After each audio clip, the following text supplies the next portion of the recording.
देखो हम लोग पहला क्लास में क्या क्या पढ़े, चैप्टर 2 स्टार्ट किए थे लॉ का। हम लोग बेसिक रिक्वायरमेंट पढ़े कंपनी चालू करने के लिए, फॉर्मेशन का स्टेप्स पढ़े, प्रोमोटर क्या होता है ये पढ़े, प्रोमोटर का काम क्या होता है ये पढ़े। इसके अलावा certificate of incorporation, certificate of commencement of business पढ़े। फिर सबसे इंपॉर्टेंट टॉपिक पढ़े मेमोरेंडम ऑफ एसोसिएशन का अलग अलग क्लॉजेज, आर्टिकल ऑफ एसोसिएशन का अलग अलग क्लॉजेज, और ये पढ़े कि कौन सा टेबल में क्या डिटेल दिया हुआ है कि article of association and memorandum बनाने के लिए कहाँ से तुम फॉर्मेट कॉपी कर सकते हो, कंपनी लॉ का कहाँ कहाँ टेबल या फॉर्मेट दिया हुआ है। अब आज चालू करेंगे alteration in memorandum of association and alteration in article of association. अगर कंपनी का मेमोरेंडम और आर्टिकल को तुम बदलना चाहते हो तो क्या तरीका फॉलो करना पड़ेगा, क्योंकि मेमोरेंडम में जो 6 क्लॉज पढ़ते हैं, name clause, situation clause, object clause, capital clause, subscription clause, और एक कौन सा क्लॉज पढ़ते हैं, लाइबिलिटी क्लॉज। तो ये जो 6 क्लॉज हम लोग पढ़ते हैं, ये क्लॉजेस को चेंज अगर करना है तुमको, ये क्लॉज तुम कॉपी कर लिए या अपने हिसाब से बना लिए, बना के लिख लिया, तुम उसको चेंज करना चाहते हो, तुमको लगता है क्लॉज में जो लिखा है वो बदलना है हमको, अब तो कैसे एक एक चीज़ को ऑल्टर करेंगे, उसका क्या प्रोसीड्योर है वो पढ़ेंगे। तो सबसे पहले नेम क्लॉज। अगर तुमको प्राइवेट लिमिटेड से पब्लिक लिमिटेड होना है या फिर पब्लिक लिमिटेड से प्राइवेट लिमिटेड होना है तो तुम्हारे पास क्लॉज, नेम क्लॉज को चेंज करना पड़ेगा।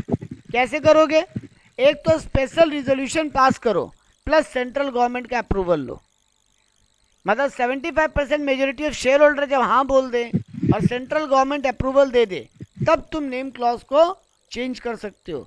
मतलब प्राइवेट लिमिटेड से पब्लिक लिमिटेड हो सकते हो और पब्लिक लिमिटेड से प्राइवेट लिमिटेड हो सकते हो। हाँ, एक केस में ordinary resolution plus central government के अप्रूवल से भी काम हो जाएगा, मतलब 50% शेयर होल्डर का अप्रूवल प्लस सेंट्रल गवर्नमेंट के अप्रूवल से भी काम हो जाएगा। वो एक पॉइंट क्या है, अगर तुम्हारा नेम किसी और कंपनी के नेम से आइडेंटिकल हो रहा है, तुम्हारा नेम किसी और नेम की कंपनी से सेम टू सेम मैच हो रहा है, रिलायंस लिमिटेड है, तुम्हारा भी रिलायबल लिमिटेड है, ये ऐसे लग रहा है रिलायंस लिमिटेड का ही कोई पार्ट लग रहा है, तो कोर्ट बोला या गवर्नमेंट बोला ये नाम बदलो, तो तुम ऑर्डिनरी रेजोल्यूशन पास करो और सेंट्रल गवर्नमेंट का अप्रूवल लो और नाम बदल लो। तो अगर प्राइवेट लिमिटेड से पब्लिक लिमिटेड या पब्लिक से प्राइवेट होना है या नेम में भयानक चेंज लाना है तो SR प्लस CG अप्रूवल चाहिए, और अगर आइडेंटिकल नेम है इसलिए नाम बदलना चाहते हो तो OR प्लस CG से काम चल जाएगा। क्लियर है? yes. हाँ, सेकंड पॉइंट आता है दिव्यम सिचुएशन क्लॉज। सिचुएशन क्लॉज क्या था, तुम्हारा किस स्टेट में रजिस्टर्ड ऑफिस है ये बताना पड़ेगा तुमको। अब तुम बदलना चाहते हो, तुम्हारा पहले रजिस्टर्ड ऑफिस कोलकाता में था, तुम कोलकाता से उसको सिलीगुड़ी ले जाना चाहते हो, जलपाईगुड़ी, या तुम कोलकाता से पटना ले जाना चाहते हो, या कोलकाता में तुम्हारा ऑफिस धर्मतला एरिया में था, अब तुम उसको बदल के हावड़ा एरिया में लाना चाहते हो। तो अगर सेम सिटी बदल रहे हो, रजिस्टर्ड ऑफिस सेम सिटी में ही बदल रहे हो, कोलकाता टू हावड़ा कर रहे हो या हावड़ा टू सॉल्ट लेक कर रहे हो, तो ऑर्डिनरी रेजोल्यूशन पास करो और बदल लो। अगर सेम स्टेट में बदल रहे हो, मतलब कोलकाता से जलपाईगुड़ी, कोलकाता से आसनसोल, कोलकाता से दुर्गापुर, सिटी बदल रहे हो, स्टेट लेकिन सेम है, तो स्पेशल रिजोल्यूशन पास करो और सिचुएशन बदल लो अपना। और अगर स्टेट भी बदल रहे हो, मतलब यहाँ से पटना ले जा रहे हो या यहाँ से महाराष्ट्र ले जा रहे हो, तो फिर SR पास करो प्लस कोर्ट का भी अप्रूवल लो। तो अगर सेम सिटी में बदल रहे हो तो ऑर्डिनरी रेजोल्यूशन पास करो, 50% शेयर होल्डर का हाँ लो और चेंज कर लो। स्टेट बदल रहे हो, सेम स्टेट में हो, सिर्फ सिटी बदल रहा है तो SR पास कर लो, 75% शेयर होल्डर का अप्रूवल लो और बदल लो। और अगर स्टेट भी बदल रहे हो तो SR भी पास करो और कोर्ट का अप्रूवल भी लेकर आओ। अब आते हैं third clause, object clause. Object clause में क्या था, तुम्हारा मेन बिजनेस क्या है, तुम्हारा अदर बिजनेस क्या क्या है, मतलब तुम क्या क्या बिजनेस करते हो पूरा बताना पड़ेगा, तुम्हारे कंपनी का मेन ऑब्जेक्टिव क्या है। अब मान लो तुम अब तक रबर और पेट्रोलियम का बिजनेस करते थे, अब तुम टेलीकॉम सेक्टर में भी आ रहे हो, या फिर पहले तुम मिनरल ऑयल का बिजनेस करते थे और अब तुम प्लास्टिक भी बनाओगे, यानी तुम अपना मेन ऑब्जेक्ट या एंसिलरी ऑब्जेक्ट को बदल रहे हो। तो अगर तुम्हारा कंपनी का ऑब्जेक्ट बढ़ रहा है या कम हो रहा है, अगर यानी ऑब्जेक्ट क्लॉज को चेंज करना है, तो एसआर प्लस कोर्ट का अप्रूवल, तो स्पेशल रिजोल्यूशन पास करो और कोर्ट का अप्रूवल लो। लेकिन सिर्फ अप्रूवल लेने से काम नहीं हो जाएगा, तुम्हारा रीज़न भी जेन्युइन होना चाहिए। और हम यहाँ पे बता दिए क्या क्या रीज़न को जेन्युइन रीज़न माना गया है। To carry the business more economically and efficiently, तुमको लग रहा है कि दूसरा एक एक्टिविटी को हम जोड़ेंगे तो मेरा बिजनेस बहुत इकोनॉमिकल चलेगा या एफिशिएंसी बढ़ जाएगा, इसलिए हम ऑब्जेक्ट में चेंज करना चाहते हैं। तुम टर्नओवर को बढ़ाना चाहते हैं, एरिया ऑफ ऑपरेशन को बढ़ाना चाहते हैं। अटेन मेन ऑब्जेक्टिव, तुम्हारा मेन ऑब्जेक्टिव पूरा करने के लिए तुमको ये दूसरा काम भी करना पड़ेगा। जैसे तुम गाड़ी बनाते हो और तुमको लगता है टायर भी अब खुद ही बनाना चाहिए ताकि गाड़ी बनाने में हमको आसानी हो, तब तुम रबर बिजनेस और टायर बिजनेस भी चालू कर रहे हो। टू सेल होल और पार्ट ऑफ द कंपनी, तुम अपने कंपनी का पूरा एक हिस्सा ही बेच दे रहे हो, तब वो बिजनेस तो तुम करोगे नहीं, वो हिस्सा तुम बेच दे रहे हो, तो फिर तुम उसको हटाना चाहते हो अपने बिजनेस के ऑब्जेक्टिव से। टू अमालगमेट, दूसरे कंपनी के साथ तुम मर्ज होना चाहते हो और उसके लिए तुमको अपने एक बिजनेस को बढ़ाना है या कम करना है। ये सब चीज़ अगर तुम करते हो तो तुम्हारा जेन्युइन रीज़न माना जाएगा और तुमको अलाउड हो जाएगा अपने ऑब्जेक्ट क्लॉज को बदलना। अब ऑब्जेक्ट क्लॉज को बदलने के लिए एसआर पास करो और कोर्ट का अप्रूवल लो और ऑब्जेक्ट क्लॉज को चेंज कर लो। क्लियर है दिव्यम यहाँ तक? Name clause, situation clause, object clause को बदलने का तरीका पे। Yes sir. अब आते हैं तो अपना कैपिटल बदलना चाहते हो, ऑर्डिनरी रेजोल्यूशन पास करो और कैपिटल क्लॉज बदल लो। शेयर कैपिटल बढ़ाना चाहते हो, शेयर कैपिटल को कंसोलिडेट करना चाहते हो, शेयर कैपिटल को स्टॉक में कन्वर्ट करना चाहते हो, रिकन्वर्ट करना चाहते हो अपने स्टॉक ऑफ शेयर्स को, डिवाइड करना चाहते हो, 10 रुपये का शेयर था, अब 1 रुपये का शेयर बनाना चाहते हो उसको, ये सब चीज़ चेंज कर रहे हो। ओआर पास करो, ऑर्डिनरी रेजोल्यूशन और कैपिटल क्लॉज को बदल लो। लेकिन अगर शेयर कैपिटल को कम कर रहे हो, अगर शेयर कैपिटल को रिड्यूस कर रहे हो, तो एसआर पास करना पड़ेगा। तो बढ़ाने के लिए कंसोलिडेट, कन्वर्जन, सब डिवीजन, ये सब करने के लिए ओआर पास करो, लेकिन अगर शेयर कैपिटल को कम करना चाहते हो तो एसआर पास करो। अब आता है लायबिलिटी क्लॉज। तुम कभी भी अपने कंपनी को लिमिटेड लायबिलिटी से अनलिमिटेड लायबिलिटी नहीं बना सकते। मतलब तुम्हारा अब तक कंपनी लिमिटेड लायबिलिटी था और तुम उसको क्लॉज में लिख के रखे थे मेमोरेंडम में कि तुम्हारे कंपनी का लायबिलिटी लिमिटेड लायबिलिटी होगा। अब तुम उसको बदल के अनलिमिटेड करना चाहते हो, नहीं कर सकते।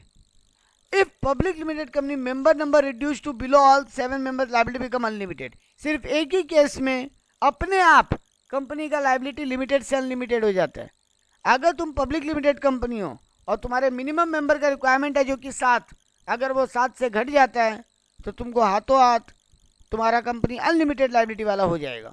तुमको तुरंत मेमोरेंडम में ऑल्टर करना पड़ेगा कि अब से तुम्हारा कंपनी अनलिमिटेड लायबिलिटी वाला है, अगर तुम वापस 7 मेंबर से ज़्यादा नहीं कर लेते हो तो। Liability of director, manager, MD can be altered. तुम शेयर होल्डर का लायबिलिटी नहीं ऑल्टर कर सकते, लेकिन डायरेक्टर, मैनेजर, एमडी इनका लायबिलिटी को ऑल्टर कर सकते हो आर्टिकल ऑफ एसोसिएशन को ऑल्टर करके। तो ये थे मेरे 5 इंपॉर्टेंट क्लॉज। सब्सक्रिप्शन क्लॉज में ऑल्ट्रेशन नहीं होता, तो छठा क्लॉज में ऑल्ट्रेशन है ही नहीं। तो ये 5 मेमोरेंडम के क्लॉज हैं, तुम बदलना चाहते हो, ये नियम कानून है। आर्टिकल ऑफ एसोसिएशन को अल्टरनेट करना चाहते हो, तुम जो कंपनी का इंटरनल रूल रेगुलेशन बनाए थे उसको बदलना चाहते हो, एसआर पास करो, कोर्ट का अप्रूवल लो और आरओसी को 15 दिन में इन्फॉर्म कर दो। स्पेशल रिजोल्यूशन पास करो, आर्टिकल्स को बदलना है तो ट्राइब्यूनल यानी कोर्ट का अप्रूवल लो और ये रजिस्ट्रार को, आरओसी को 15 दिन में खबर कर दो कि मेरा कंपनी का आर्टिकल्स में ऑल्ट्रेशन हुआ है। तो ये था मेमोरेंडम और आर्टिकल में ऑल्ट्रेशन का रूल रेगुलेशन। ये बहुत काम का है एमसीक्यू के लिए। अब 2 इंपॉर्टेंट छोटे छोटे टॉपिक पढ़ेंगे, doctrine of constructive notice and doctrine of indoor management. ये दोनों डॉक्ट्राइन वर्ड का मतलब होता है रूल या लॉ, डॉक्ट्राइन का मतलब होता है रूल या फिर लॉ। तो लॉ ऑफ कंस्ट्रक्टिव नोटिस बोल सकते हो या रूल ऑफ कंस्ट्रक्टिव नोटिस बोल सकते हो, rule of doctrine of indoor management भी बोल सकते हो। ये दोनों रूल है क्या? देखो पहले डॉक्ट्राइन ऑफ कंस्ट्रक्टिव नोटिस क्या होता है। A person dealing with company is deemed to have constructive notice of content of memorandum and articles. तुम ये नहीं बोल सकते, तुम कंपनी के आउटसाइडर हो, तुम कंपनी का इंटरनल रूल नहीं जानते, तुम ये नहीं बोल के बच सकते, क्योंकि मेमोरेंडम और आर्टिकल में जो रूल लिखा हुआ है वो पब्लिकली अवेलेबल है, ऑनलाइन अवेलेबल है हर कंपनी का, तुम चेक कर सकते हो उनके पोर्टल पे जाके। तो तुम ये नहीं बोल के बच सकते हमको कंपनी का मेमोरेंडम नहीं पता था या हमको कंपनी का आर्टिकल्स नहीं पता था। जो बातें मेमोरेंडम और आर्टिकल में लिखी है, बाहर वाला आदमी ये बोल के नहीं बच सकता कि हमको पता नहीं था। ये मान लेंगे, ये डीम्ड है कि उसको इस बात का आइडिया होगा। तो note a person dealing with company is deemed to have constructive notice. यहाँ कंस्ट्रक्टिव नोटिस मतलब उसको पता है of content of memorandum and articles because the documents are public document. ये डॉक्यूमेंट सब पब्लिक डॉक्यूमेंट है। If it is not followed properly outsider can not claim benefit. बाहर वाला उसको पढ़ा नहीं और कंपनी से डील कर लिया और बाद में पता चला कंपनी को ये पावर नहीं था या डायरेक्टर को ये पावर नहीं था, तो वो ये बोल के नहीं बच सकते कि हमको क्या पता था। उसका गलती है, वो मेमोरेंडम और आर्टिकल को क्यों नहीं पढ़ा। तो डॉक्ट्रिन ऑफ कंस्ट्रक्टिव नोटिस ये बोलता है कि आउटसाइडर यानी थर्ड पार्टी को कंपनी का मेमोरेंडम आर्टिकल पढ़ के कॉन्ट्रैक्ट साइन करना चाहिए, उसको पता होना चाहिए मेमोरेंडम और आर्टिकल में क्या लिखा है। ठीक है सर, ये मेमोरेंडम में तो सर वो नहीं हो सकता ना, जैसे कोई बदलना चाहे अपना मेमोरेंडम वो तो नहीं बदल पाएगा। बोला तो अभी कैसे कैसे बदल पाएगा, यही तो पढ़े कैसे कैसे ऑल्टर होगा मेमोरेंडम। मेमोरेंडम में नेम क्लॉज बदलना है तो कैसे बदलोगे, मेमोरेंडम में सिचुएशन क्लॉज बदलना है तो कैसे बदलोगे, मेमोरेंडम में ऑब्जेक्ट कैसे बदलोगे, कैपिटल कैसे बदलोगे, लायबिलिटी कैसे बदलोगे, ये तो लिखा हुआ है। बदल क्यों नहीं सकता। जनरली शेयर होल्डर का अप्रूवल लो और कोर्ट या गवर्नमेंट जिसका अप्रूवल लिखा है वो ले लो, मेमोरेंडम को बदल लो।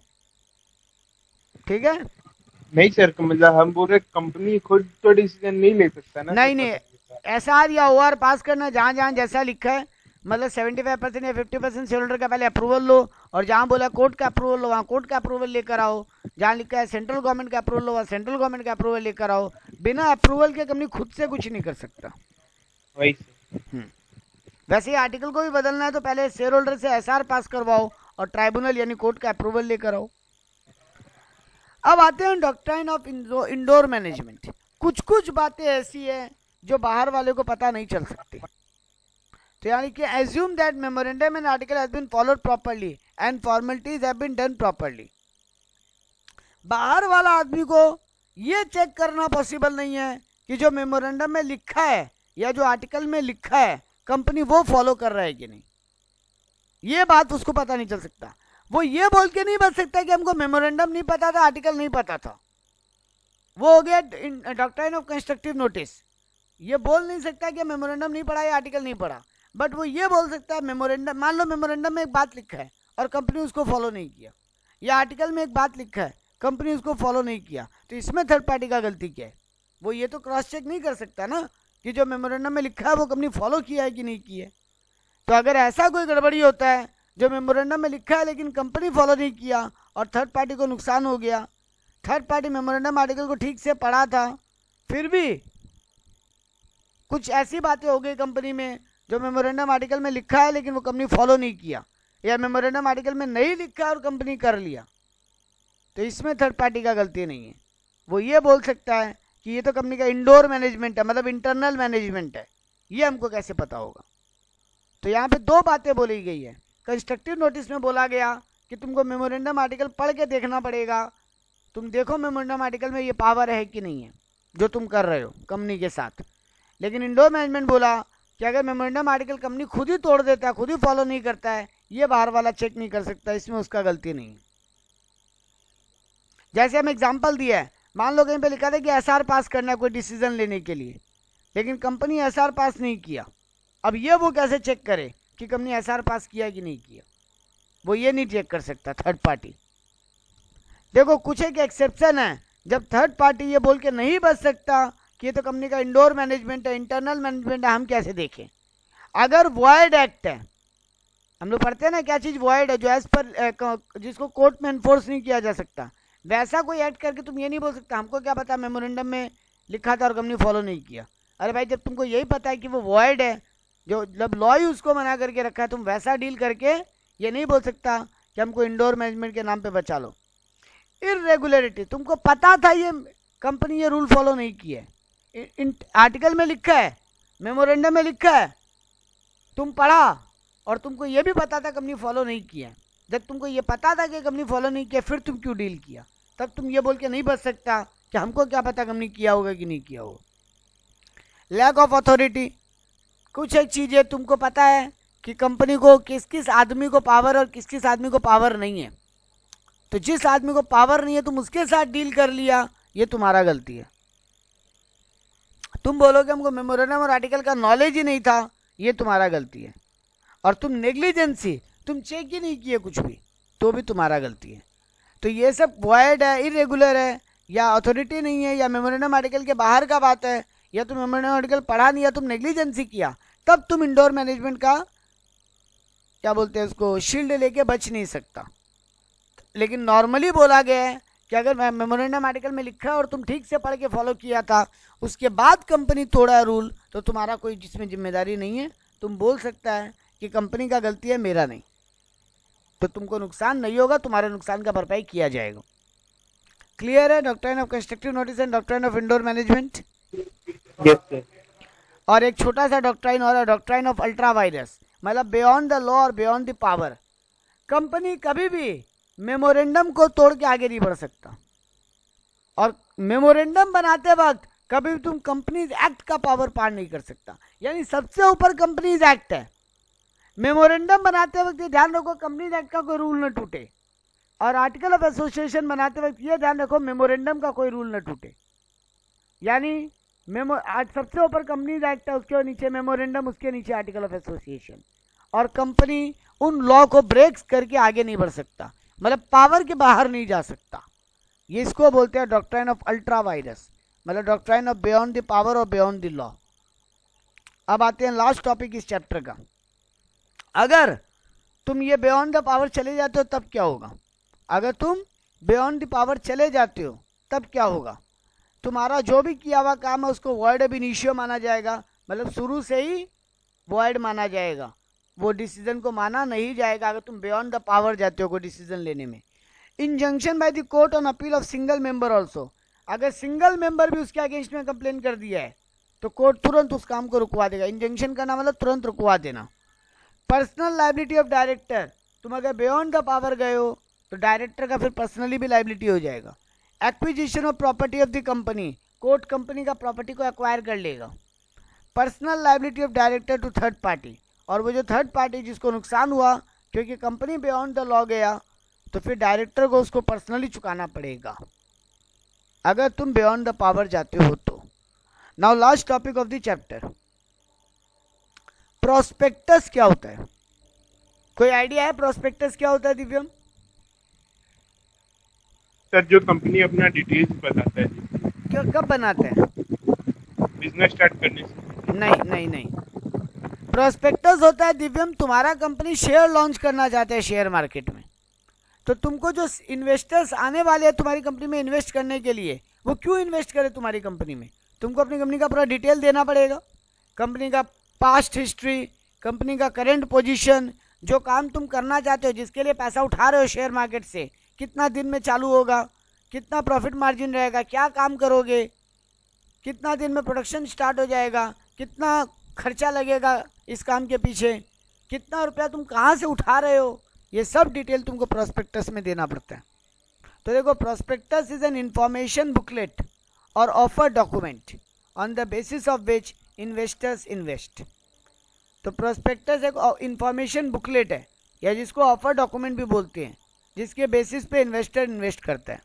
प्रोस्पेक्टस में क्या क्या जानकारी होता है? Content of the prospectus, company का name, address, contact detail, merchant banker कौन बना है, तुम्हारा मैनेजर कौन है, रजिस्ट्रार कौन है, बैंकर कौन है, ब्रोकर कौन है, कौन सा क्रेडिट रेटिंग एजेंसी तुमको रेटिंग दी है, अदर पर्सन कौन है तुम्हारे कंपनी में, डेट ऑफ जो सेबी बताया पूरा डिटेल भरो, तुम्हारा date of opening and date of closure क्या होगा, मतलब किस दिन शेयर के लिए लोग अप्लाई कर सकते हैं और किस दिन तक अप्लाई कर पाएंगे। बोर्ड ऑफ कमिटी का एक declaration that money will be refunded in 15 days if under subscription. अगर कंपनी का 90% से कम शेयर सब्सक्राइब होता है तो कंपनी को जितना लोग अप्लाई किए सबको पैसा वापस करना पड़ेगा 15 दिन के अंदर, और अगर 15 दिन में नहीं दिए तो 15% करके पर एनम इंटरेस्ट लगेगा। 15 दिन से लेट हुए पैसा वापस करने में तो 15% पर एनम करके इंटरेस्ट लगेगा। और ये बात बोर्ड ऑफ कमिटी, प्रोस्पेक्टस में एक डिक्लेरेशन के थ्रू लिख देगा।